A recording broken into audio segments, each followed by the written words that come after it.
9th, 2022 meeting of the City of Fort Lauderdale Board of Adjustment to order. Can you please call the roll?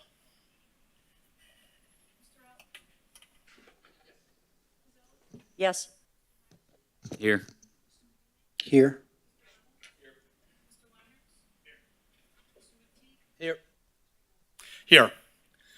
And Mr. Maxey, would you lead us in the Pledge of Allegiance? So glad you're here. I pledge allegiance to the flag of the United States of America and to the republic for which it stands, one nation, under God, indivisible, with liberty and justice for all. Thank you very much. And would you please swear in anyone who's planning on speaking or testifying tonight?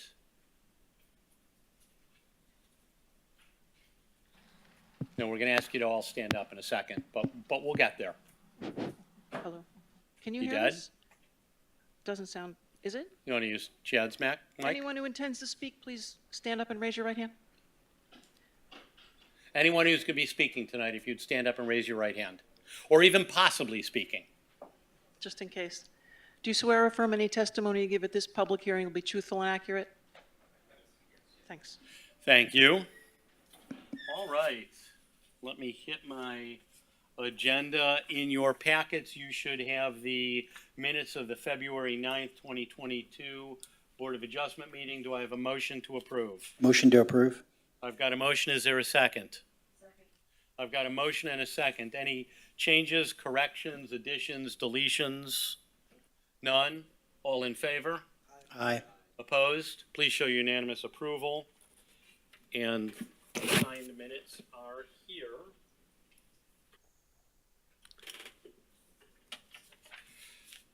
Let me get to my agenda.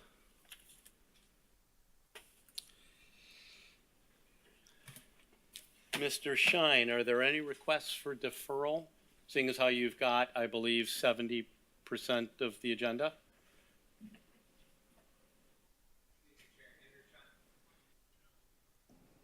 You're not on. Good evening, Chair. Andrew Shine with Lockery and Chalkus, here representing the property owners for cases 1, 2, and then 4, 5, and 6. We would like to request a deferral for 4, 5, and 6 in order to spend more time and meet with the neighbors on this one. Is anyone here wishing to speak on items 4, 5, and 6 on the agenda? Anybody want to speak on 4, 5, and 6?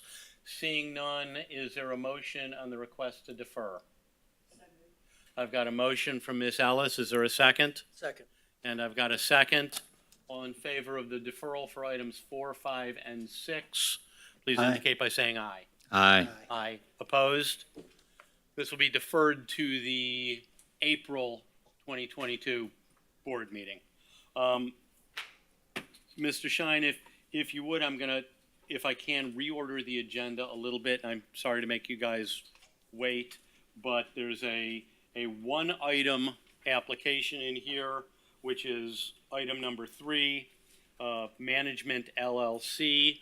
If possible, if Mr. Florentino is in the audience, why don't we take him first and we'll get him in and out of here. So we're calling case number 2202-0001, Magnest LLC, represented by Laudie Florentino. The address is 1436 Southwest 29th Avenue, Fort Lauderdale. Mr. Florentino, can you please state your name and address for the record? Yes, Laudie Florentino, and the address is 1463 Southwest 29th Avenue, Fort Lauderdale, Florida. And Mr. Florentino, have you been sworn in for this hearing? Yes, I have. The floor is yours. Perfect. Well, good afternoon, everyone. So I'm here to request two adjustments, I guess, so you would call it. Number one is for section 47-39, A6F, dimensional requirement. So what I'm looking to do is to allow an existing after-the-fact addition on a side yard setback. The setback requirements is 7.5, and the property on the south side is 6.7, so a decrease of 0.80. That's around 8 inches. So the intent was to appeal to align to the setback, but somehow the measurements we did not meet that objective, so we went over about 8 inches. That's the first one. And the second one is section 47-3, 2.1.2, non-conforming structure. So seeking a variance to allow an alteration of a non-conforming structure by increasing the square foot. It was originally 653, and it was increased by 349. Both units are from, or the units from the 1950s, and those were the adjustments that have been made. So I just want to present it to the board. Very good. My apologies that I did not do this before, but before we get into any board questions, let me start with Wadir. Mr. Elfman, any contact or visit? None. Mr. Maxey? None. McKinley, none. None. None. So I'm sorry, sir. Please go on. Is there any justification you want to give for the hardship for the variance? Yeah, so from the hardship piece, what I would say is, again, the setback is 7.5, and when we measured the part that's supposed to be the extension, the only thing I can conclude is that instead of building inside the line, the person actually built on the line. So 8 inches about the width of a block, with a concrete block. So I think that's what may have drove the overage in the variance. Any questions from the board? I've got a couple, but I'll sit back for a bit. And I'm just, is the building's dried in, like it's complete? That is correct. Well, the structure, yes, the inside is not.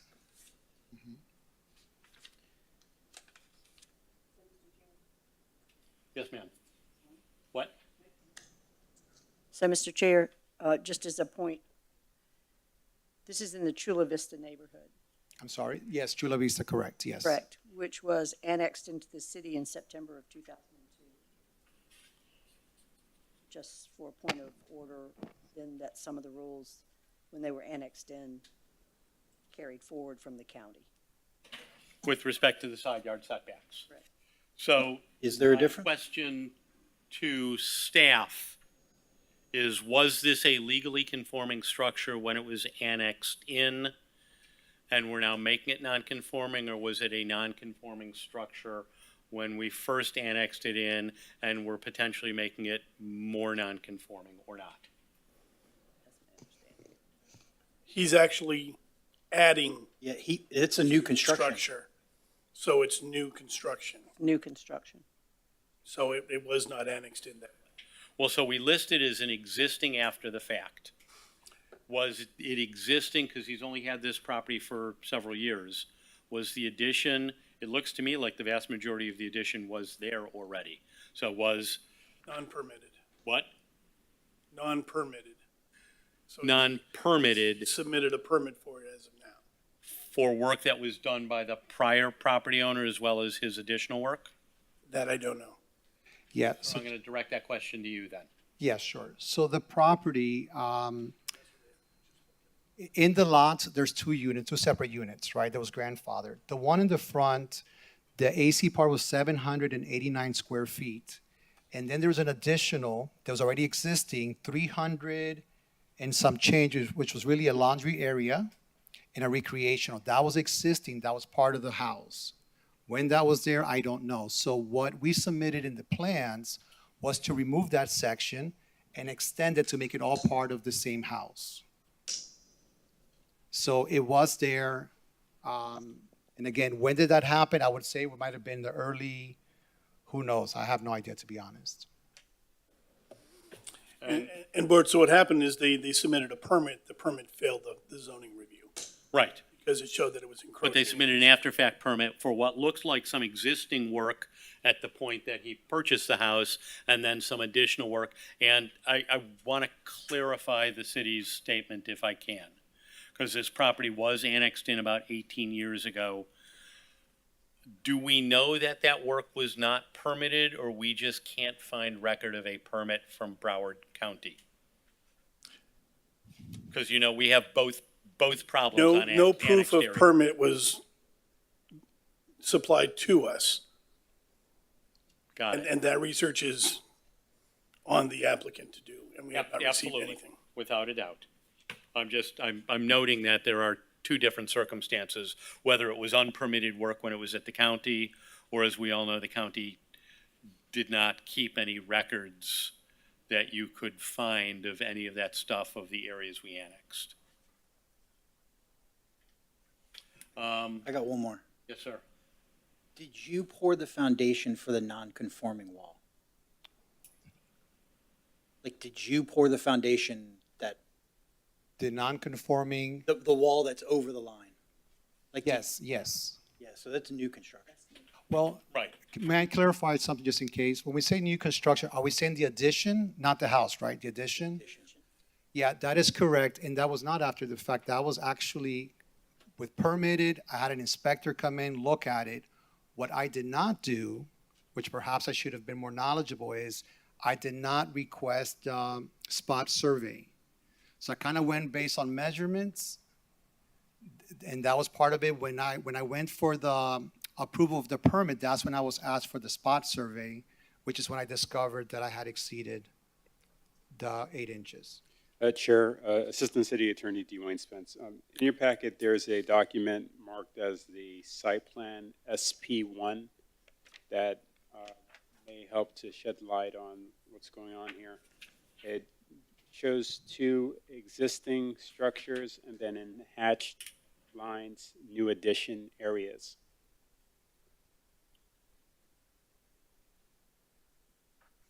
Correct.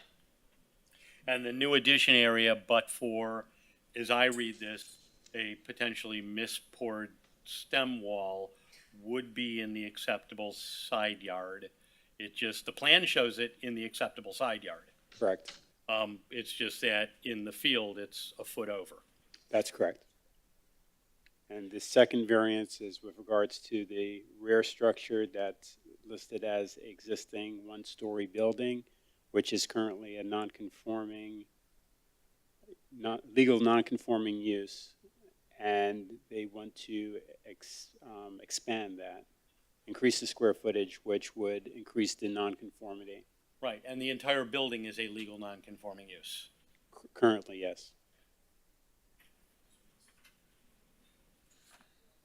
And that building also is encroaching in the side yard. So the first variance request would pertain to the new addition that was incorrectly placed, and also the existing 1-story building and its encroachment to the rear, to the rear of the structure, but to the side.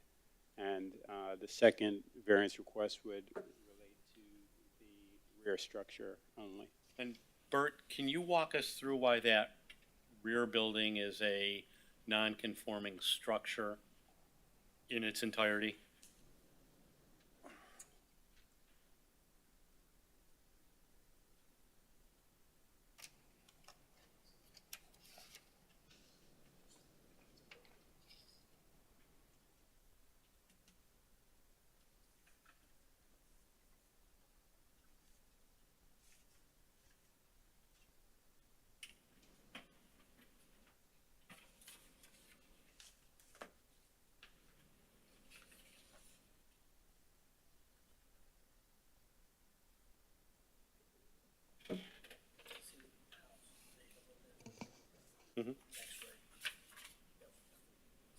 Yeah, but it's still, do you want it?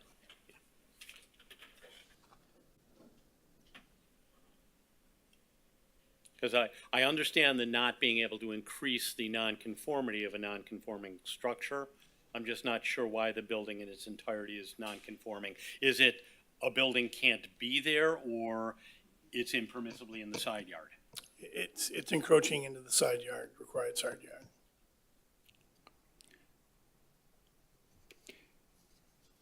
Yeah, if I may add, am I able to speak? No? Sure. The building was encroaching on the side yard originally. So when it was modified, it actually improved, so it reduced the encroachment. So initially, on the southeast corner, if you look at the diagram, it was over by 0.32. Right? And then after the setback was adjusted, once it was adjusted, it went down to under 0.67. So the encroachment actually decreased. The challenge with this lot is that it's not a full rectangle. So the way the foundation was is in an angle. So you will find that the southeast and the southwest, the variants are slightly different. So that's kind of where the challenge is overall. But the side yard encroachment for the back actually improved.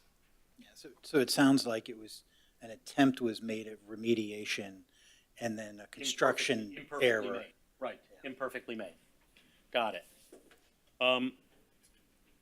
Let me, if I can, sir, I'm going to open this up for any public hearing. Would you like to reserve the right for a closing argument or rebuttal? Yes, you would. Got it. Okay. Any members of the public that would like to speak on this item? Sir, come on up if you've been sworn and have your say. Yeah, you got to come up. Sorry. And in the interest of COVID safety, we're going to ask you to step away from the podium while he comes up.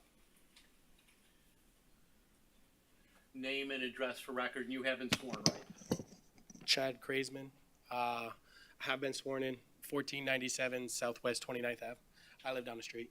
I also have an extra house in the back. Old house, 1930, 39. It was built. And I'm told that I can't rebuild on there. I can't do anything to it. So I'm mainly here, if this is allowed, I am definitely wanting to make sure I'm allowed to redo the same. I do know the rules where, I'm also a general contractor, where it was that you're supposed to have the roofs connect to be a mother-in-law quarters, which I want to do to my same, because I want my mother to live in the back. So We're going to leave I that kind of comment. actually like that one. My mother-in-law is listening, so we'll leave that comment alone. So my big concern is, if this is legal and it's going to happen, I would like that to be more of a allowed throughout. Thing? Yeah. Okay. And I'm also doing the same thing to Edwin, who lives down the street, which we're trying to build a mother-in-law quarters there. All the city said yes, yes, yes, but now with the city permits, it's not allowed because now we have 2 kitchens, which a mother-in-law needs a kitchen. She doesn't need to be in the house all the time. So if that's not allowed also, then where's my, what can be done, what can't be? Sir, and I'm going to ask you if you can speak to this variance request, though. Mm-hmm. But as you know, every request stands on its own facts and merits. Mhm. So I can't tell you just because he gets approved or denied that you get approved or denied. That's the only real reason I came, to make sure. Okay. I mean, that neighborhood I've been there since 82. So I know it, I've seen it. Everybody has a duplex in the neighborhood. So I don't understand why it's not allowed. But the city, Fort Lauderdale, took it over, and then all of a sudden it's not. When it was unincorporated, it was. So that's my big concern. Okay. The variance, I don't mind the variance, because I know city of Fort Lauderdale is typically 5 foot. So why is it 7 foot here? I don't know. My house is built 5 foot, and it passed every inspection. I only have 5 foot on its property line, so I don't really care about that. I just want to make sure So that. what I'm taking out of your testimony for this case Mhm. is you got no objection to granting the variance? None Okay. at all, as long as it. Okay. Chair, it just brought up a question for staff real quick. I know that in Broward County, recent ordinances, they allow for rear units if it's set aside for affordable housing. Would that be sufficient in this case for? Not a city of Fort Lauderdale. I understand. So what you're referring to is a recent change in state statute that allows for accessory structures to be used for affordable housing. And what Broward County did, which many of you know, we need to comply with the Broward County Land Use Plan. They had amended their land use plan to allow, to provide for the statute so that the density calculations of the land use plan would not apply to these structures. In other words, they would be considered dwellings, but not dwelling units for the purposes, of density In that district. So as the previous speaker was speaking about duplexes would exceed the density and would not be allowed in the zoning district. But under that provision of the state law, An accessory structure for affordable housing would still be allowed in a single-family. and would not violate our density restrictions. Right. The city of Fort Lauderdale has not adopted an ordinance that allows that at this Yet. point in time. Right. Okay. Sir, thank you very much. I have a quick one. I just wanted to mention that your concerns are valid, and I recommend you continue the dialogue with the city, because Staff. we want to, with staff, because we want to see people be successful. We want to see Fort Lauderdale be utilized to its best potential. It's a family place. I love Fort Lauderdale. I've been here way too long. But yeah. Absolutely. You've been here just long enough. Maybe elementary school, but I'm not going anywhere. I give you guys all my money. All right, any more questions for Mr. Florentino? Yes. What would, if you want to come and testify, come on up.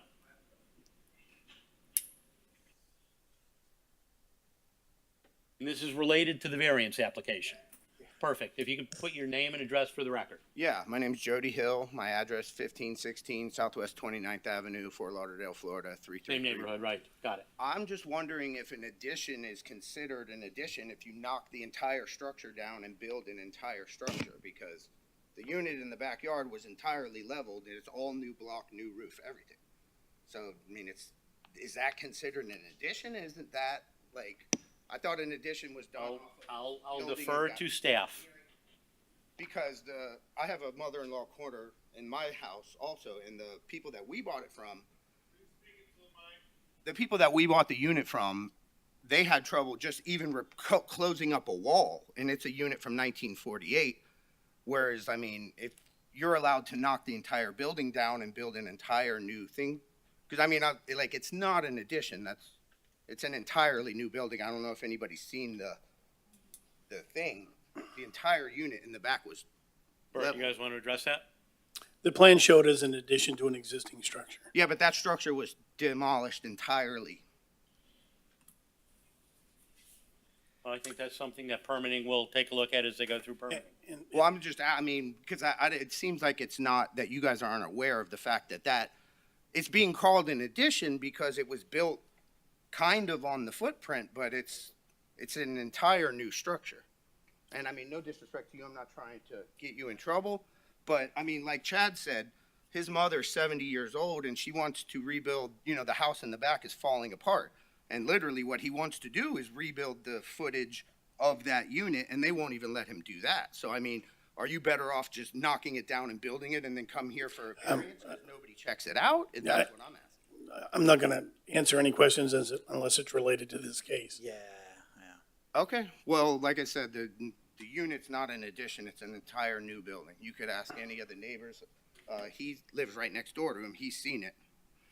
So, And I do believe that there are processes to go through to verify that aren't Exactly. necessarily pertinent. But to again, this discussion. not the, and I hear your message to staff, and I'm assuming that permitting will look at that Well, I'm as just- they go through building permitting.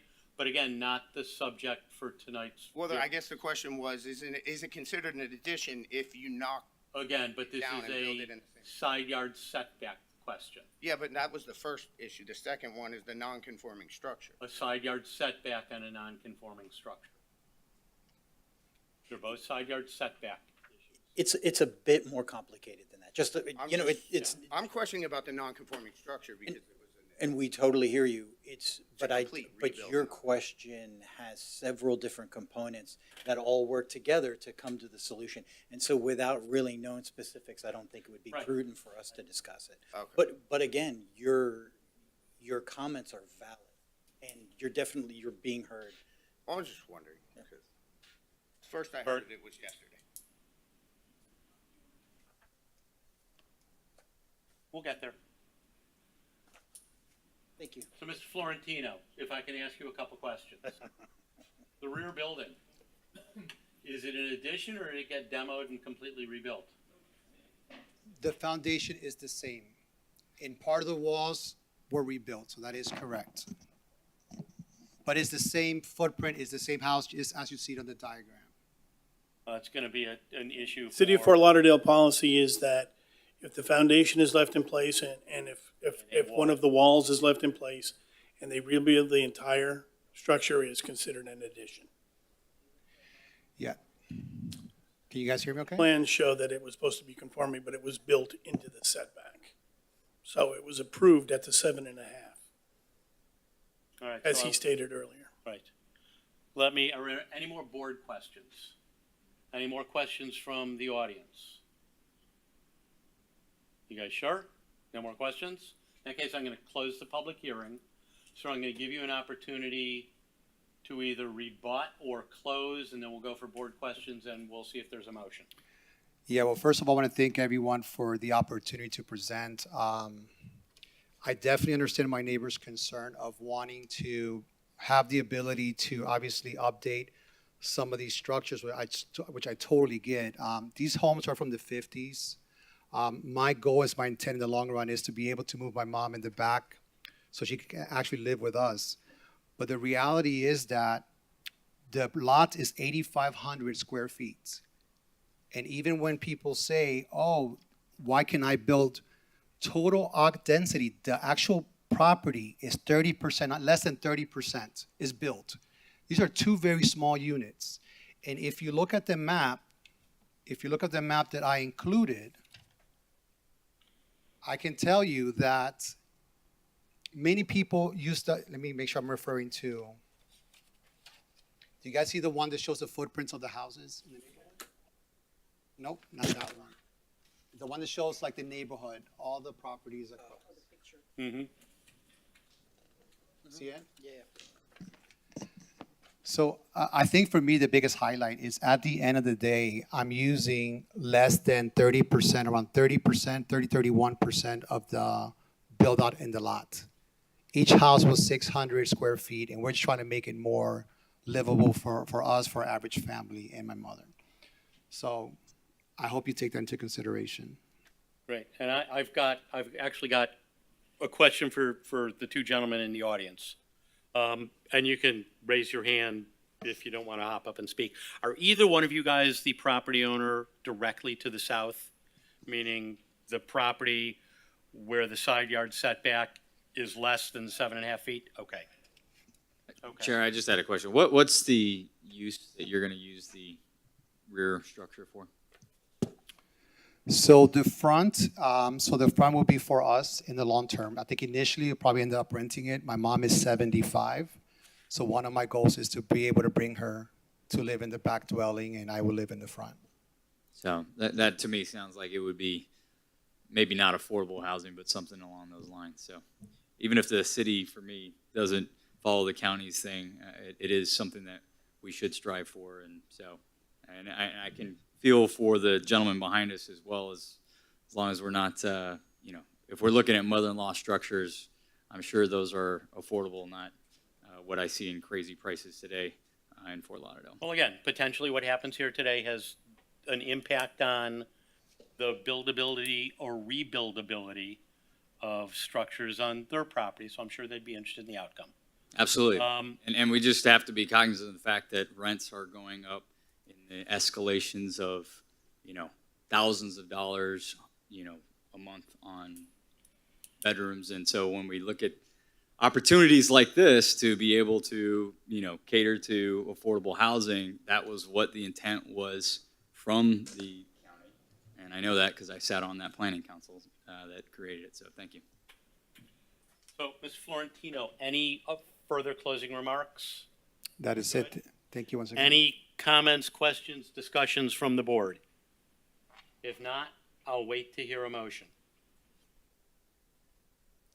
And I'll continue waiting to hear a All motion. right, I'd like to make a motion to approve case number BOA 220200001.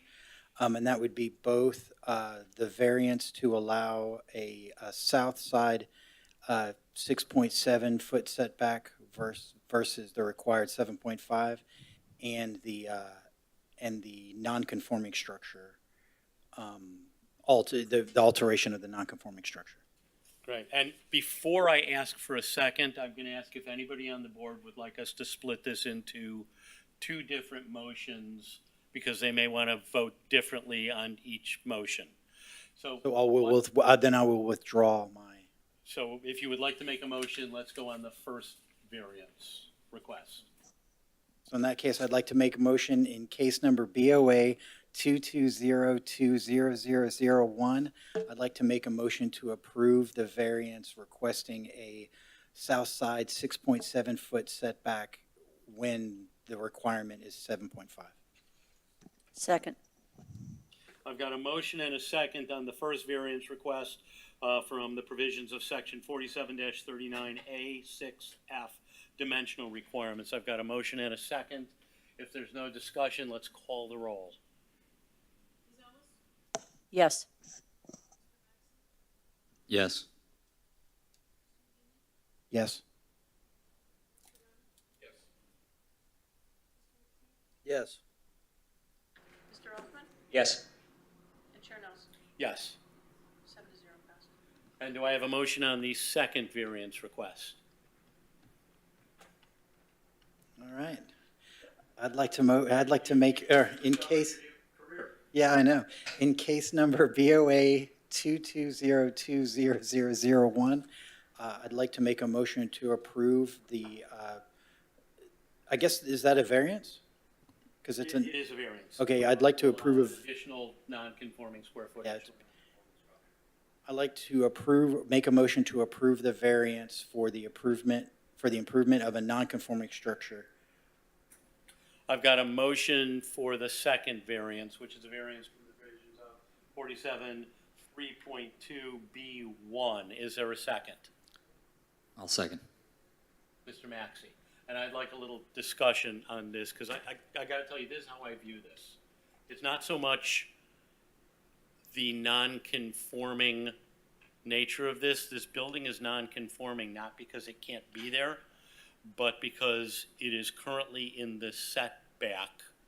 As I understand it, the redevelopment decreased that non-conformity from what was an originally permitted structure when it was at the county, and adds square footage. So the question is, are we willing to tell someone who decreases but doesn't completely cure the nonconformity to add additional square footage to the building, or must he pull it all the way out? Because I think he's 4 or 5 inches off of nonconformity, or 6 inches off of nonconformity at the rear end of the yard.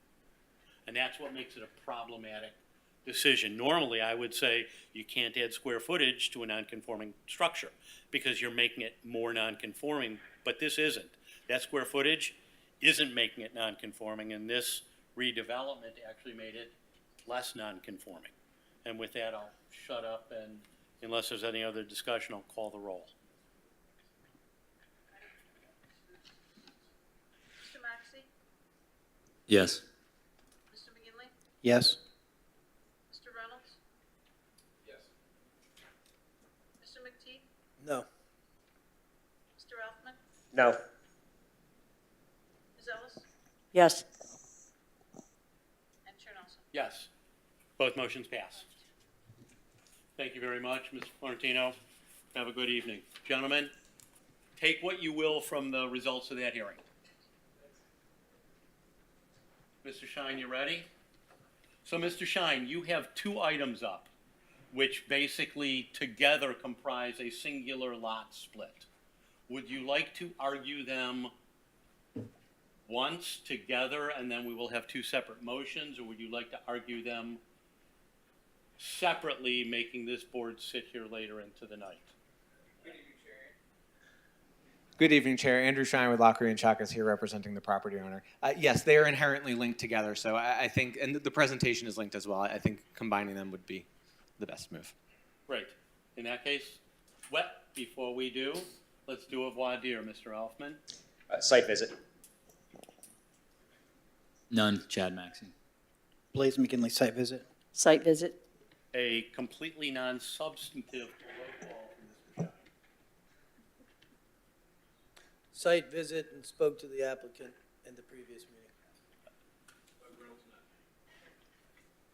Mr. Shine, the floor is yours. Chair, for the record, if you could just clarify for me the 2 items that were Item 1 and 2 on are today's agenda. 2 variance requests for basically the same lot split. It's for a non-conforming lot from one half of Just the wanted to split, clear for the record. non-conforming for the other half. Thank you. Thank you, Chair. Quick question, is this presentation visible to you? Yes. Not to me because my TV's not on for some reason. And if I could figure out how to turn it on, it would be great. Anybody, any remote controls? What? Oh, sure, now we got laptop.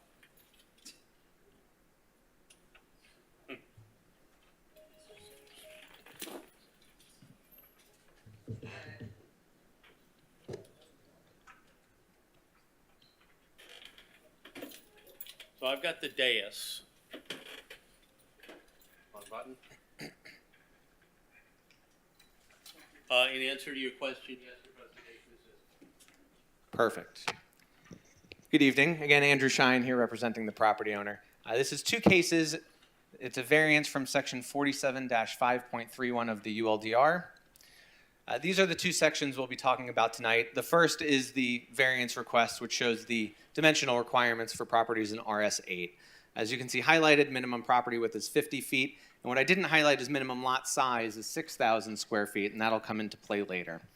I also wanted to point out the non-conforming lot provisions, which is why we're here tonight. We'll skip down to 3 right now, which is why we're here.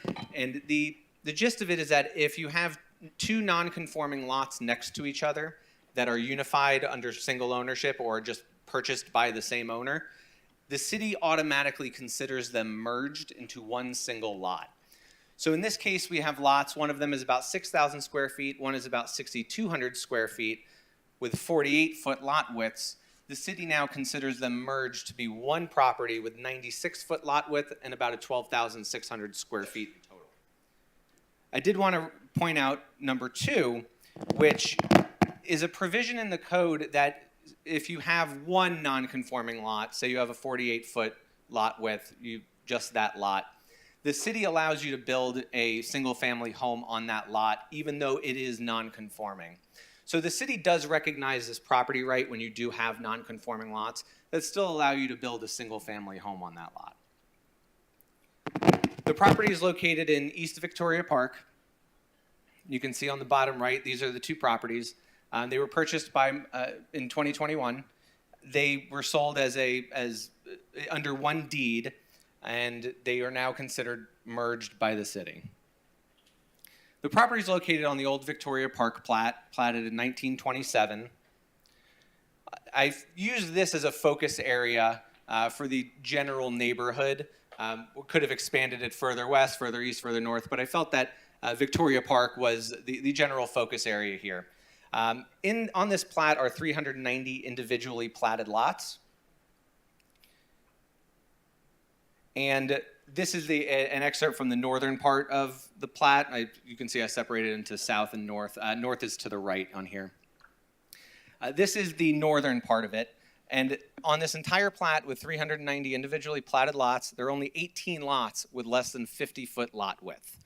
They're highlighted here in red. This is the north part, which has 16 of those non-conforming lots. And the south part has 2. So 18 out of 390 do not meet today's zoning code. I also highlighted this area. The same plat is highlighted in red there. Although there are 390 individual lots, there are 429 individual parcels. Sometimes a lot can be split into 2 to have a townhouse on one side or the other. So there are 429 individual parcels, and only 8 are greater than 12,640 square feet, which is what my client's combined lot would be. So it would be one of the largest combined lots, one of the largest developable lots in all of Victoria Park. Mr. Shine, if I might, are all of the 12,000 plus lots, combined lots? There's no individually platted lots? Correct. Okay. Correct. Yeah, some of them were combined for multifamily. Some of them were combined. There's the Pineapple Guest House in Victoria Park. So for various reasons. I do want to focus on, and we'll get to the summary at the end, but I want to focus on what these non-conforming lots are like right now. We'll start with one. This is, as I just mentioned, the Pineapple Point Guest House.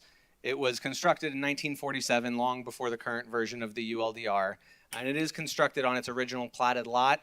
The parcels and folios have never been combined, but there's other things going on with this property that doesn't make it a great example. I did just want to point them all out. This use isn't even allowed in the zoning district. It's a non-conforming use, but I wanted to be thorough and point them all out. Lot number 2, which is in the south central area of Victoria Park. This was constructed in 2006 and has a 46-foot lot width with 2 separate units. Not sure how that got approved, but it's not an unusual case, and our lot width is 48 feet, so it's a little larger than this. And those were constructed on the original platted lot and then subdivided into 2. Going on the north side, a couple of properties here. We don't have to read all of it, but other properties that were done pre-ULDR on their original lots, as the city does recognize that you can construct single family or duplex on your original lots. 1 and 2 have a lower lot width than is allowed, 49 feet instead of 50 feet. The others were combined over the years and redeveloped. 4, which is just to the southwest, the parcels under question are highlighted in blue, just to the northwest of this one. This was again constructed in early 1900s, has a 40-foot lot width when 50 is required. Going up to the top 5, 1 was a 40-foot lot width actual right now, and 50-foot is required. Constructed in the 1950s, it was done on its original platted lot. 2 was combined with a different lot. The lot to the south had a bit taken off the north of it to create that parcel. And then 6 is the street that these properties are on. Up top on 1, it's a single-family house constructed on a 48-foot lot, exactly what we're asking for here, while 50-foot is required. These are all pre-ULDR, but again, the city baked in this non-conforming status when they did allow single families on non-conforming lots. And the ones in question are 5 and 6, the ones that are the subject of this variance. Now, you might be asking why I went through all of that. Wanted to show that there are 18 substandard lots out of 390. That's 4.5%. One of the variance criteria is that this property is peculiar or represents a market exception. It's a subjective determination, but 4.5% of these lots in all of this side of Victoria Park are substandard. So I do believe that this is a peculiar and constitutes a market exception. 8 parcels are greater in size than this parcel would be if it were combined. That would make this the top 1.8% lot in terms of size. And again, it's a subjective determination, but requiring an owner to create one of the top 2% lot sizes and have to develop on that, I don't believe that's reasonable, especially when we're asking for a variance of only 2 feet. This variance is not going to create a large precedent in this neighborhood. There are only 16 other lots, and most of them are redeveloped. So this does not create an unreasonable precedent or change the overall character of Victoria Park. And I do believe that requiring them to construct on such a large parcel is quite unreasonable. Again, the variance is only 2 feet requested. When you walk down the street, and you're not going to notice whether a house has a 50-foot lot width or a 48-foot lot width, but you will notice if there's one house on a 12,640 square foot lot, which, as I pointed out before, is more than double the minimum lot size in Victoria Park. So we're just short of the lot width, and if we have to combine them, more than double the minimum lot size. The merge is automatically created by the city. It's not self-created by the applicant. And developing on historic lots, as I pointed out at the beginning, where the city does allow you to build single-family homes on substandard lots, it's a recognized city right. That's not my opinion. It's in the ULDR as something that the city does recognize and allow single-family homeowners to do. Thank you, and I'm here if you have any questions. Mr. Shine, if you could go back to the aerial of that block for a second. At the beginning, this one, Um, one before? there we go. On the current existing lot that you're seeking to split, how many houses are on that lot right now? There's one now, There's one house. yes. Got it. And how many houses were on the lot when your client bought it? One. Okay. Sure, may I ask you to speak into your microphone, please? And that's not unusual in the city. Sorry. That's not unusual in the city. There's a housing shortage now, so I don't consider changing one house to two houses as a real negative, considering if you look around and at the other aerials, it's I fairly. don't disagree with you for a bit. I'm just going through that, but I want to bring you back to the argument about the automatic granted right to the existing 48-foot lots, because I think you'll agree, the Victoria Park plat was recorded prior to the 50-foot minimum lot width in the code. So in my mind, that would be a grandfathering for what you've just created as non-conforming lots. So to the extent that it has been used ever since this house was built as a single combined lot, tell me how you get back to being in the same position as the grandfathered lots who were never anything other than a substandard lot. Absolutely. It would be a hypothetical situation here, of course. But what could happen is this house could be demolished. One lot could be sold to another owner. One could be sold to a different owner. And now you can build two single-family homes. As long as there's The different ownership is not the same. Correct. So could it be a workaround? Maybe. Thought we would do this the correct way. But under the code, that's how it works. So that house could be demolished. One parcel could be sold to one owner, one could be sold to another owner, and now you have two single-family homes without needing it. Does the house have one tax folio or two? It has two tax folios, and it's always had two tax folios to my knowledge. Okay, those are all my questions. Any other questions from the board? Eric? Yes, sir. I just had a question. This is still under development. I mean, there's nothing even started, no drawings or anything as far as the two separate homes. Drawings have been drawn up. They are in Okay. the backup at the moment. Yeah. Okay. I'm still trying to figure out, and I didn't see it in your presentation, where the hardship is. You know, this is obviously a new development. The site is known. So where's the hardship on the owner if he's creating it himself? He's not creating it himself. These were merged by the city as an operation of the code. When he bought it, they were sold as separate lots.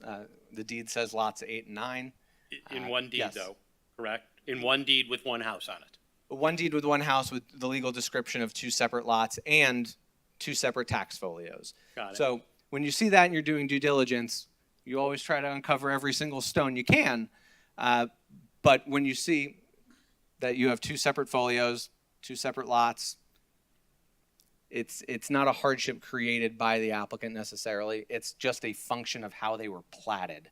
So if this were, as I said, anywhere else in Victoria Park for the most part, then it would be allowed because the other lots are not substandard. Just so happens that a very, very small percentage of the lots are substandard here. And the platting process, of course, was not created by the applicant here. Any more questions from the board? Has he approached his neighbor to buy the 4 feet from him? So Let me actually, before you answer that, let me rephrase that question. Because I don't see your client here tonight.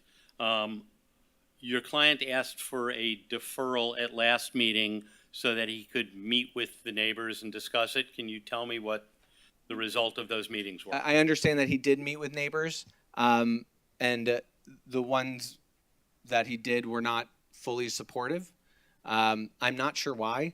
I think there was a lot of talk about setting precedent and really changing the space, but this is so unique to such a small number that I don't know if that part fully got across. Okay. That this is not a precedent-setting change in Victoria Park. Well, so let me do this. Do you want to reserve time for rebuttal and closing? Yes, please. And let me then open it up, because I know there are members of the public who've been eagerly waiting for 51 minutes to speak. Let me open it up for public hearing. And I see Mr. Jernigan already getting up to go to the podium. So if you would name and name and address, please, for the record. And Mr. Jernigan, you were sworn, correct?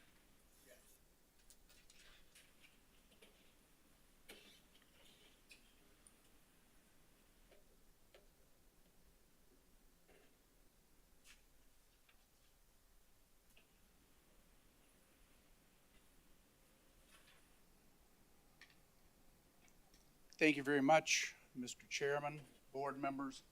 My name is Skeet Jernigan. I'm a 35-year resident of the 600 block of Northeast 18th Avenue. That's the block in question. My address is 648 Northeast 18th Avenue. The issue here is we have two non-conforming lots which by action of the city have been merged into one lot. The property owner is seeking a variance to that. A variance is required, and it requires that the applicant must demonstrate a unique hardship attributable to the land by providing a preponderance of the evidence for the following criteria.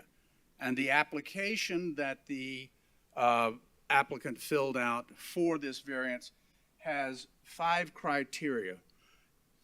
Those criteria are A through E.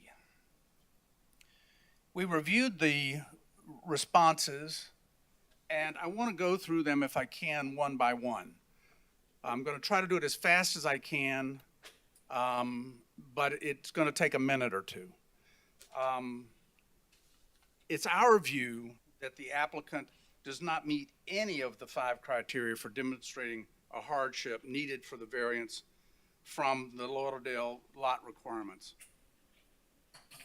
Criteria A says to the applicant, tell us about special conditions and circumstances that affect the property at issue which prevent the reasonable use of the property. The applicant says, the original platted lots 8 and 9 were unified prior to March 1st, 1989 under the Unified Land Development Regulations. That doesn't answer the question, and it's not a hardship. It was what the city did, and it did it to everybody in the city who had those non-conforming lots. And while it's true that under the original 1927 plat, this property was platted as 2 48-foot lots. It was subsequently unified. The property has been platted over 100 years ago into these smaller lots, and keeping it as one unified lot with one house, which has always existed on the property and incidentally has been demolished, does not prohibit the use of the property for another single-family house. There's no evidence that there was ever any more than one house on this piece of property. The second criteria for hardship is circumstances which cause the special conditions are peculiar to the property at issue, or to such a small number of properties that they clearly constitute marked exceptions to other properties in the same zoning district. The applicant's response was, many of the previously platted lots in Block 20 of Victoria Park corrected amended plat were less than 50 feet. Well, that's not necessarily true. Most of them were 50 feet. But granting this request is only going to create special conditions for the neighborhood, not resolve them. While some of the lots may have been 50 feet on the original plat, the fact is that the majority of the lots in this particular plat, 20 and 21, were developed on larger lots, larger than 50 feet, and in some cases much larger. No lots on the 600 block of Northeast 18th Avenue are as small as what the petitioner is seeking.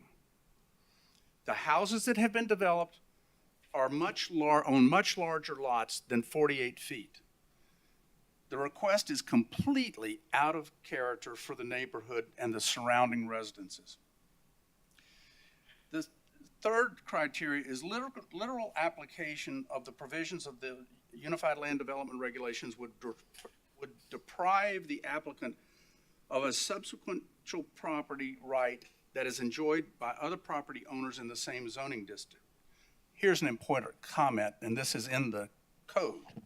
It shall be of no importance to this criteria that a denial of the variance sought might deny the owner of a more profitable use of the property, provided that the provisions of the ULDR still allow the reasonable use of the property.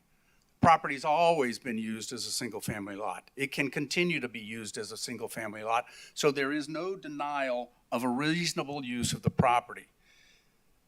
The applicant says that if the ULDR is applied, it would necessitate a division of the property into east lot, west lot configuration, which would likely impose hardships on the applicant not imposed on other property owners in the same district, such as the need for catch basins, drainage fields to manage the water retention. This assumes he's got 2 lots that he can build on. To discuss that you would change the configuration of the lots to east-west rather than, to north-south rather than east-west, when all the platted lots in this block and the rest of the area run east and west. So even to contemplate changing the direction of the lots, which I don't know what that would require, to be honest with you, is still out of character of the neighborhood. There's no literal application of the ULRD that will deprive the applicant of substantial property rights. Currently, all property owners on this block have lots larger than those requested by the variance. The request to actually put other property owners at a disadvantage because the applicant will be given the opportunity to build 2 houses on lots smaller than any of those in the plat.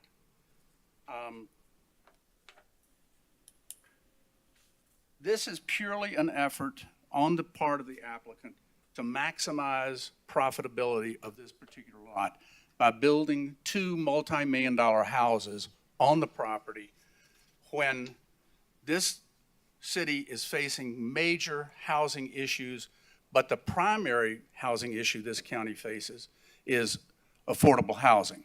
And I served on the city's affordable housing task force for a number of years.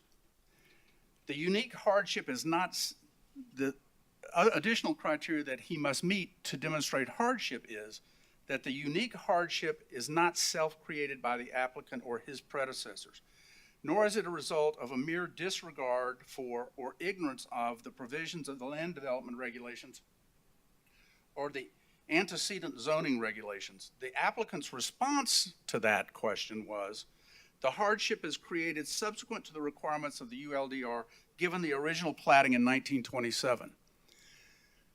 The whole argument here from the applicant seems to be, we had this plat in 1927, which basically nobody ever built to. They built on multiple lots, they built on, the lots were sold a lot and a half, my lot on this street is 76 feet. The lot across the street from me with a house on it is 86 feet. The lot of my neighbor across the street, which was referenced as 48 feet, is in fact 54.2 feet. I've seen her survey. The lot across the street from this property is in excess of 115 feet. The lot adjacent to this property on the north side is 76 feet. There's not a house on this street that is on a 50-foot lot, much less a 48-foot lot.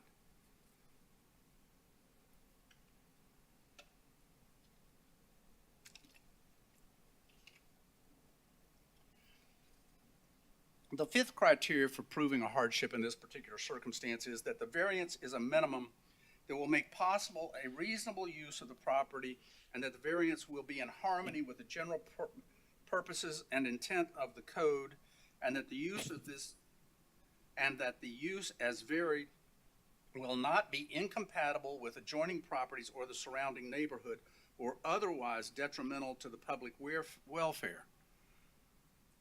The applicant says the variance is a minimum. It's returning the lots to the previously platted 48 feet. 2 feet each lot less than the requirement. The property was merged. It was a unified lot and has been since 1989. There has never been anything but one single-family home on this lot. The applicant has not met even close to the burden of a hardship in this particular case. The proposal is completely out of compliance with the rest of the neighborhood. The neighbors are all opposed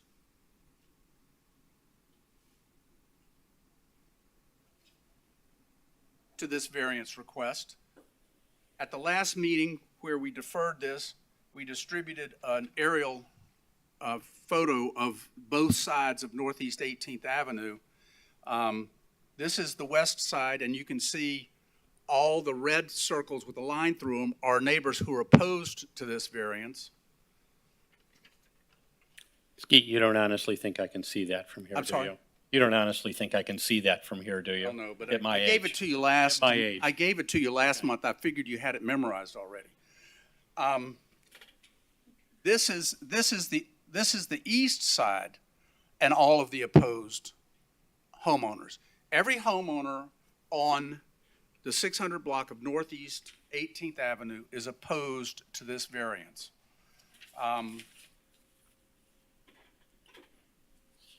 The attorney for the applicant spoke to you about, he answered a question, I believe it was, regarding whether or not there were plans for the property.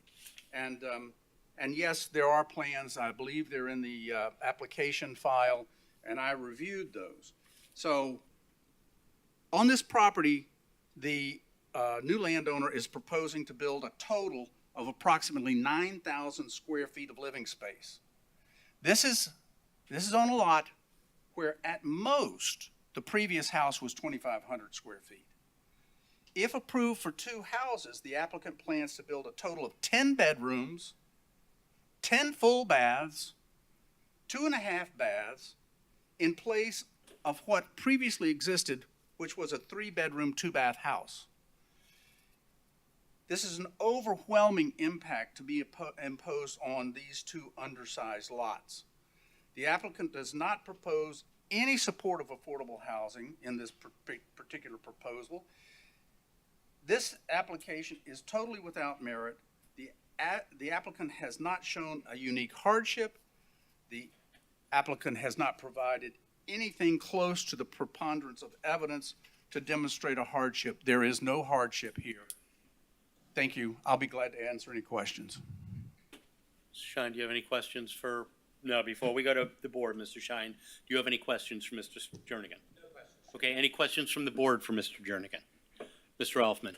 Yes, and by the way, my apologies, I just one more disclosure. We did have a conversation briefly before last meeting. I was not at the last meeting, and I had mentioned that right off the bat. I do have some questions, though, and some of this was discussed at the meeting I missed. I'm sorry if it's duplicate.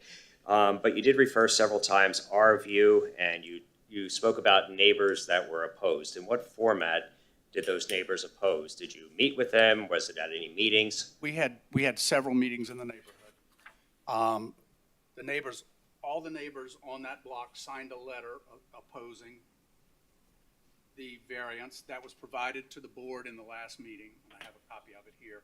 And we have neighbors from the neighborhood here, and I'll ask them to stand up if they will. Would the neighbors who are opposed to this particular variance on Northeast 18th Avenue stand up? And we're in a few minutes going to walk back, and if you don't mind, we're going to ask you for your names and addresses for the record, but we'll get there. And I would say, just for the record, that 2 of the lots on this street are vacant. I mean, 2 of the houses on this street are currently vacant. There is a vacant lot where the applicant's house was demolished. So obviously, those are not represented here. One of the neighbors who is vehemently opposed is out of town for the week and can't be here. And when everybody met, did you meet in a certain forum, or everybody just got together for coffee? Sorry, I wasn't at the last meeting. Yeah, we just got together like over coffee or a glass of wine, you know. Walking the dogs, walking the street, everybody started talking about it, and they didn't want to see two houses crammed up at the end of the street, across the street from the little church that's on 6th Court. And they were concerned because, as I previously said, every one of these folks lives in a house that's on a lot way bigger than 48 feet. And so they had a natural concern about what was happening to this, you know, canopy-treed street by adding 2 additional houses on substandard size lots. Thank you. Thanks, Mr. Jernigan. Anybody else from the audience like to speak on this matter?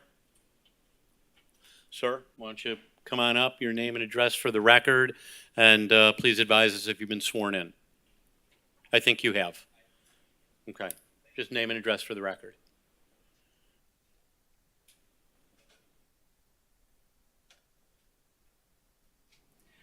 My name is Stefan Lehman, and I'm living in 637 Northeast 18th Avenue in Victoria Park. And thank you for the opportunity speaking up here. Actually, I have a question, and that is the representative of the applicant said that the applicant has reached out to us, to the neighbors. That was not the case with us or with me, and I haven't heard from anybody else that he has reached out to talk to us. That's the first thing. The second thing is I had the impression that it is showed as a statistical insignificance that, let's say, reducing the lot to 48 feet wide. But I think it makes a big difference if you have 1 or 2 houses there. And there was always 1 house there. It was a nice lot with a lush vegetation. It's mostly gone now. How that could have happened, I don't have no idea, but obviously it was the case. So, and now soon we are supposed to have 2 houses there. And that changes the character of the street. We are in a nice little neighborhood. We know all each other, and all the lots are larger. And so I'm opposed to that, and I just wanted to let you know. Thank you. Any questions for the speaker? Mr. City Attorney, I would like to get the neighbors who stood up to indicate they were opposed, names and addresses on the record. Do we need to get them all the way up to the podium, or can they just tell the recording secretary their name and address if they desire? The preference would be to have their names repeated on the record. Do we have them already from the sign-in? There's a handheld microphone here. Perfect. Great. I'm just trying to figure out whether or not we need to make them go all the way up to the dais to do it.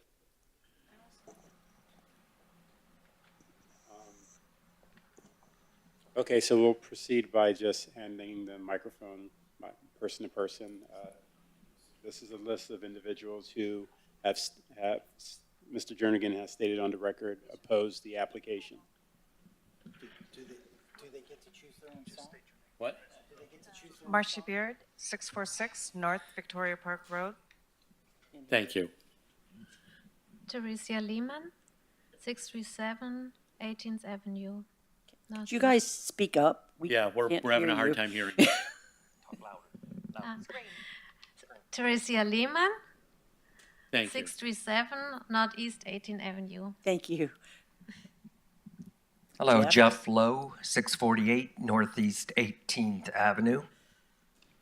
I think you got You've my already address. gone. I'm Connie D. at 1801 Northeast 6th Court.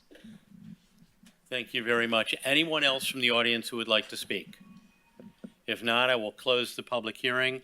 Mr. Shine, we're going to give you the opportunity to come back up. I think there might be some board questions. Why don't we start actually with board questions, and then we'll let you close and rebut. So I'm going to go down a different path. At the last meeting, the discussion was to have that reach out to the neighbors, and I believe you implied that you believed that it had been done. Well, I don't think, and Mr. Shine, granted, was not engaged. I at understand, that. I said that. But also, did your client reach out to the neighborhood association? Have they weighed in on this? I am not aware of reaching out to the neighborhood association on it. So this is what we're hearing basically is those of that street that are directly impacted. Yes, yeah, we heard the arguments against, and it needed I don't want to say a cool down, but I think there's no meeting of the minds here at all. It's one extreme versus another, so, and I'll get into that a little bit in my rebuttal, but nothing fruitful. My following question so we are hearing from those that are not in support. Do you have any evidence of anyone that is in support? No letters of, I don't have any letters of support. Okay, thank you. Anything else, Gina? So let me start with actually two questions to staff, and then I'm going to pull those questions and/or the answer to those questions Chair. over to you. Mr. Ford and/or Mr. Spence, I think we heard two things, one of which is it's the city's normal practice when lots are combined because of substandard width or non-conforming width and same ownership, they're combined into one lot for development purposes. And we heard that if those lots are subsequently sold to two different owners, they automatically go back to that grandfathered status. And that would seem to me to run contrary to the law of grandfathering non-conforming uses as I understand it. So I just want to make sure if that really is the city's position, that if you discontinue a grandfathered use, you get it back.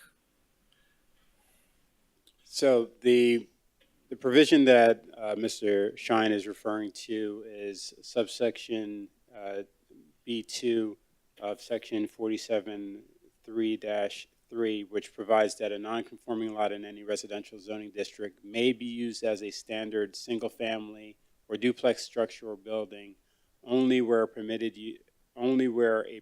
use by the ULDR, a minimum 5-foot side yard shall be required, front and rear yard shall meet the yard requirements. The scenario that he outlined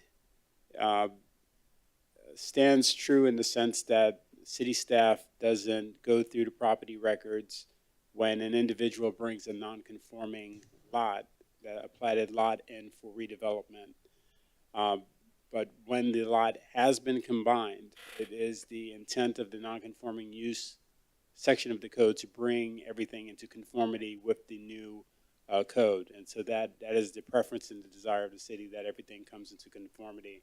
But that language of the code can be used by individual lot owners who have a legal non-conforming lot that they bring to our attention and seek a permit for a single-family home under that provision.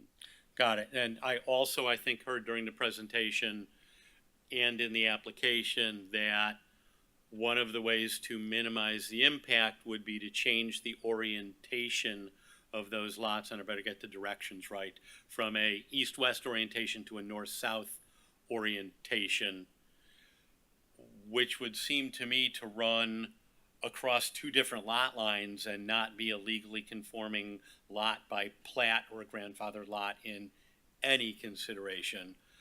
I don't see where that's applicable anywhere in the code in creating or reclaiming two non-conforming lots that were going this way and now facing them this way as two separate lots. I don't see any basis for that in the code. Could you point me to something that would give a basis for that? No, I can. I think Mr. Ford can address that, but it is lawful to subdivide when you're redeveloping for to subdivide without replatting when you're redeveloping for three or less single-family residential lots under the Broward County Land Use Plan and our code amended to conform with that. So under those provisions, it's permitted, but in conjunction with non-conforming lots, that may be a little More tricky. difficult. Bert, anything to add to that? Otherwise, I'm going to turn the question over to Mr. Shine. So I usually review most of the requests for lot splits, and I do use 4724-5 for lot subdivisions, even though these are already platted subdivisions. But in that section, there is a section that states that the orientation of the lots have to be in sync with the neighborhood. So if everything was east to west, and I was letting them know if it could be split or not, I would tell them that it needed to be split east and west per that code section. Okay. Mr. Shine? Yes, Mr. Ford, can you please cite the code section that says it has to be in sync with the rest of the lots? Sure. Get that first. I do agree with Mr. Spence, though, in his analysis of this. We did do the research, and we do believe, yes, it can be split north-south. I did not want to mention that for the same reason that Mr. Jernigan brought it up, in that it's not in the character of the neighborhood. And we did not consider that reasonable, and that's why we're here. It could be done. I'm not aware of any part of the code that says it has to be in sync. There are platting waivers under both the Broward County Land Use Plan and the City Code that allows you to not have to replat or re-subdivide for Would they be conforming lots if you split them that way? Yes, they would. Yeah, they would have 50-foot lot width and 6,000 square foot minimum. Because we don't believe it would be in line. But we agree with Mr. Jernigan on that point that it's not reasonable. It does create access issues. You have now you have access on a busier road instead of 18th Avenue. That's a huge cut through. I don't know who lives in Victoria Park. I lived there for a couple of years. It's a major cut through. Nobody wants access right across from that church. I mean, Don't tell the neighbors, but it's part of my major cut through for that neighborhood. Yeah, and it does create drainage issues. So while it can be done, we agree it's not a reasonable use, even though it can be done. I'll just do a couple more points. The code doesn't say it restricts any use. It does say it restricts that the not granting of the variance would restrict any reasonable use. And Mr. Jernigan stated that a lot of these lots are larger than 50 feet. That's true. This one, though, would be on the complete opposite extreme, where you would now have the top 1.8% largest lot in Victoria Park. So you can go to that one extreme. I don't consider that reasonable. Or you can go just under and ask for a 2-foot variance while still having 6,000 square foot lots, which, again, reasonable use, not no use. It would be a lot more reasonable.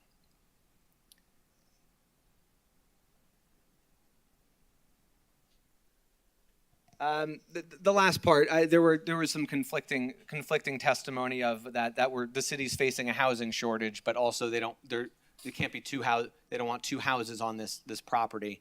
And I get it. I mean, I live in a single family neighborhood. I understand that sentiment. It's emotional, but it's not necessarily a legal argument. And in what I do, I'm speaking as me, an attorney right now, always try to work with the neighborhood as much as possible. But neighborhood support is not one of the variance criteria. And I understand that the application as written, not the best application. Sorry to whoever wrote it. But what was said today and what was presented today is just as much testimony and evidence as what was in that application. So I didn't hear much about what I said. I heard a lot about what was in the application itself and written, but this testimony is just as much weight as the written application itself.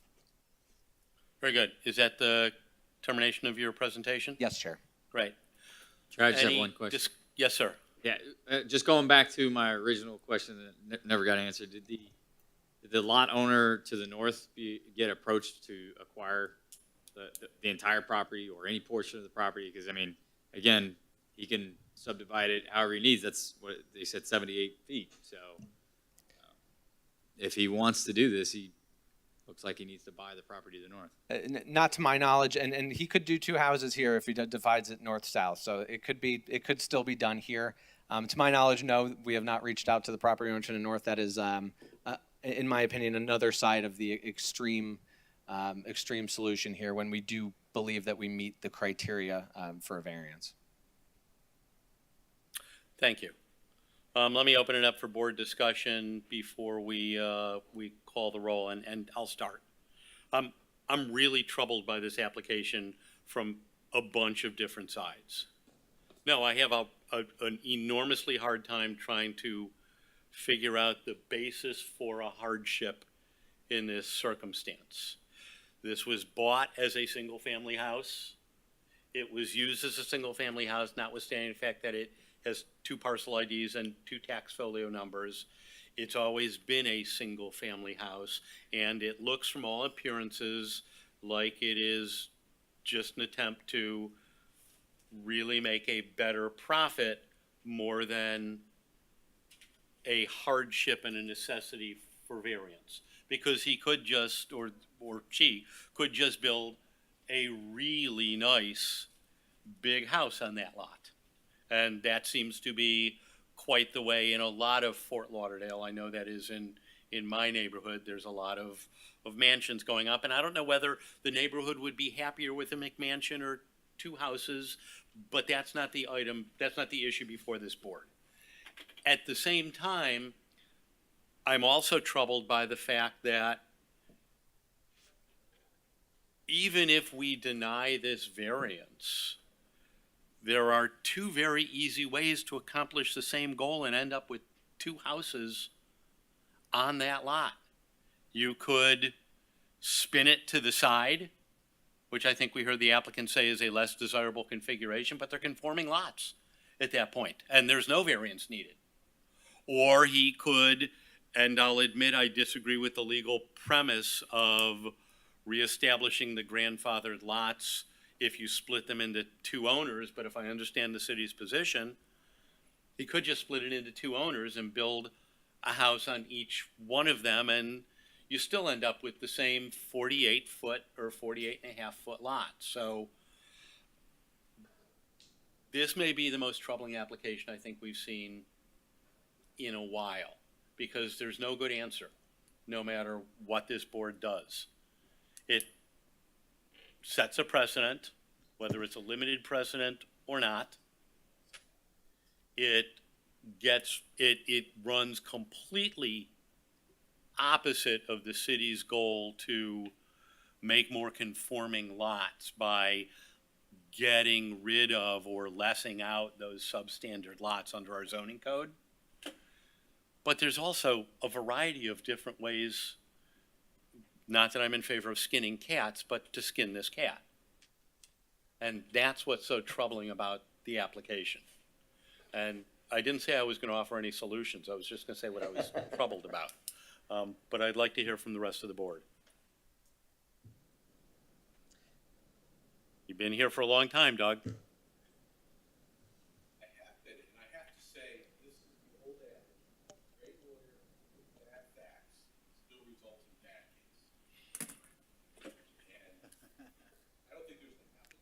Member Reynolds, I don't know if your Get close microphone. to your mic.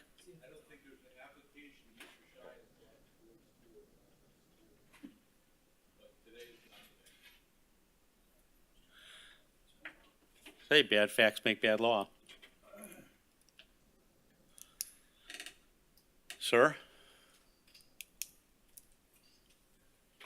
Yes.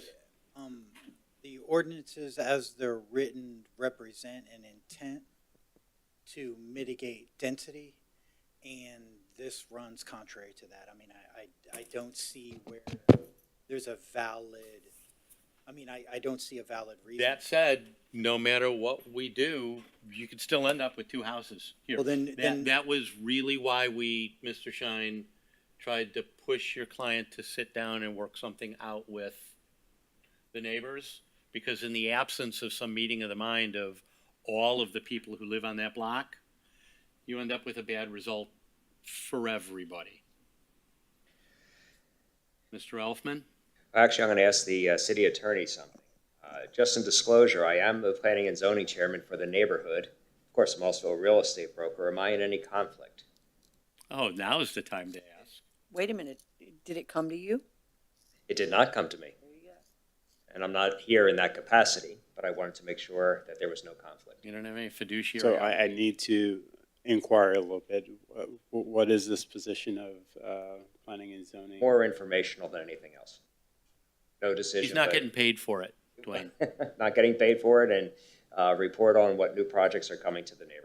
And is your testimony that this project did not come to you in that capacity? That's correct.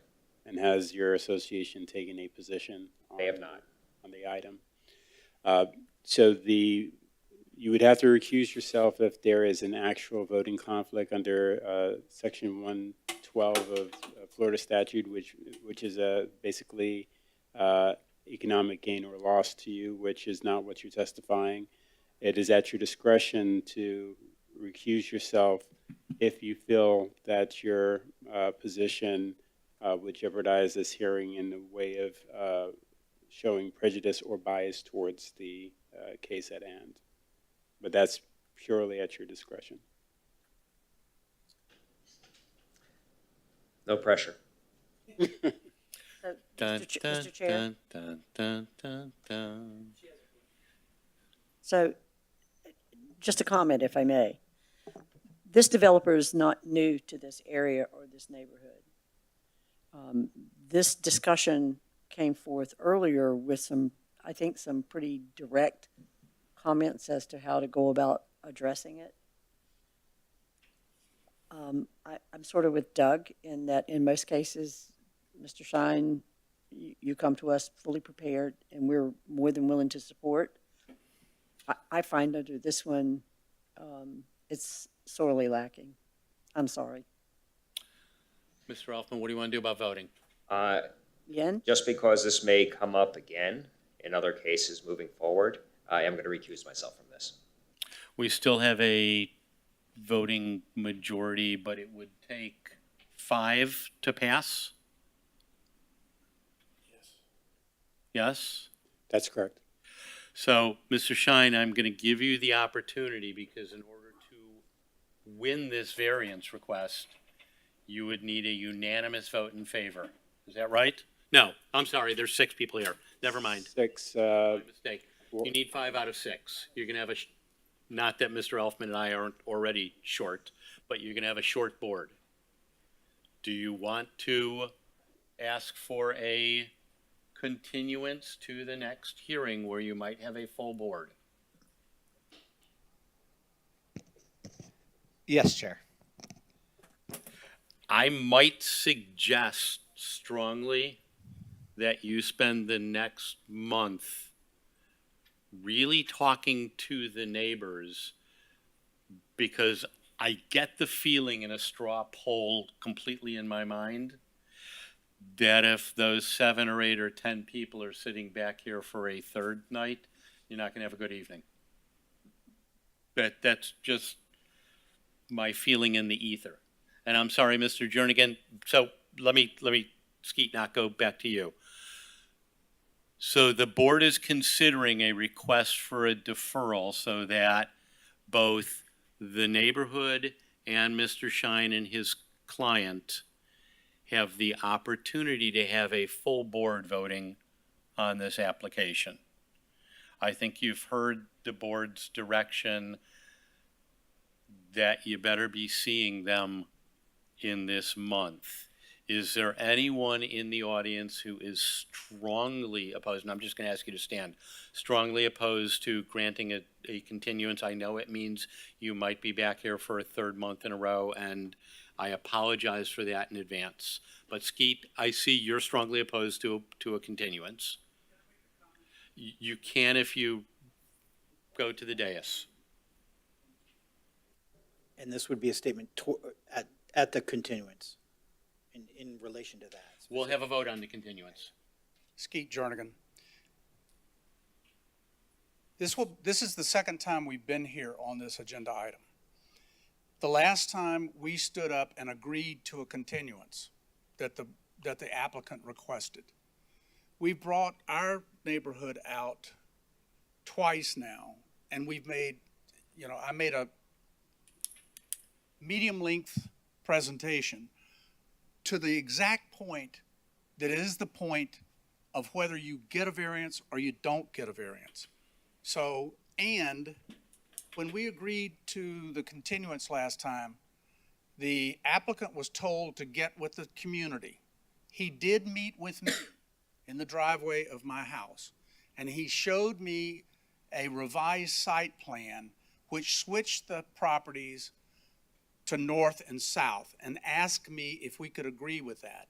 And I told him I would talk to the neighborhood and we would make a decision if he would get back to me. He never did.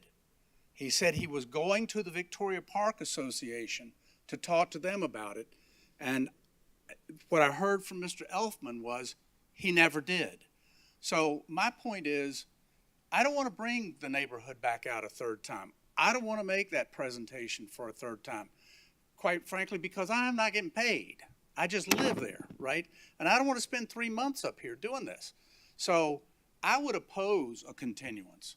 The property owner has been given every opportunity to do what the board told him to do last month and has failed to do so, in my opinion. So I would be opposed to a continuation. Thank you.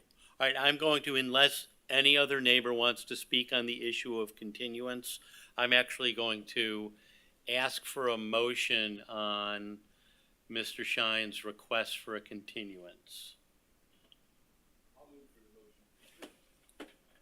Motion for continuance, Mr. Reynolds. Is I'll there a second it.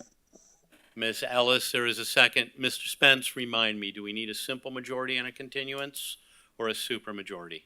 Simple. Simple majority. So there are 1, 2, 3, 4, 5. You're not voting 6. We still need 4. Correct. Yes, sir. But we can still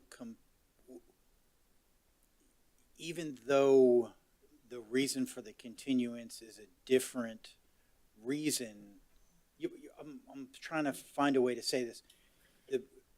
The lack of a board member is really the reason for the request for the continuance. And so Lack of it. is it fair for us to deny a continuance even though that we're a board member short? You have the ability to vote on the continuance one way or the other. We've got a legal quorum. Okay, I just wanted to make sure. Oh, there you go. We've got a legal quorum. Gotcha. So I've got a motion and a second. Yes, sir.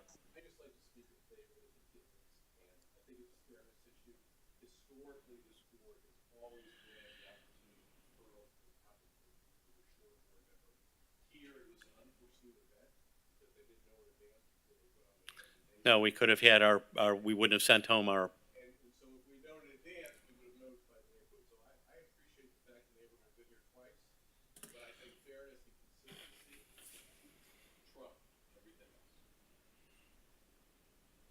With that, I'm going to call the roll. Yes. Yes. I'm sorry, that was yes? Yes. Yes. Mr. Maxey? Yes. Chair Nelson? No. 5-1, pass. All right. We will bring this back next month. And I believe that concludes. Comment, please, sir. What? A comment, please. Yes, ma'am. Mr. Shine. Is that from me to you? Me to you? Yes. Your client needs to respectfully do as asked, because as their volunteers, so are we. It's not customary for us to hear the same case over and over and over again. I would also strongly suggest, especially on this case, although your client is more than adequately represented by counsel, he may want to physically be here. Or not, right? Understood. I was not at the last meeting. I will be trying to speak to Mr. Jernigan if he's open to it right after this meeting. I don't think we have anything more. Anything? What? Well, we heard one. We deferred all of those, yes. By the way, Mr. Shine, so the other three that were deferred that haven't been heard by this board were deferred so that your client could meet with the neighborhood association. You might want to transliterate this conversation to that conversation as well. Any communications from the board to the commission? Before we move on, Yes, sir. just a point of order. So we combined the presentation of two cases, and I don't know if it was clear on the motion that the continuation Clarify your was motion? for. No, Even it's if- his motion. Do you want to clarify your motion? Okay, just You to okay have with it that, clear Adam? for the record.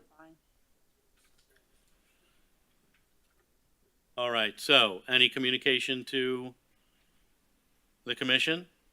Anything for good and welfare? Is there a motion to adjourn? Then we are adjourned.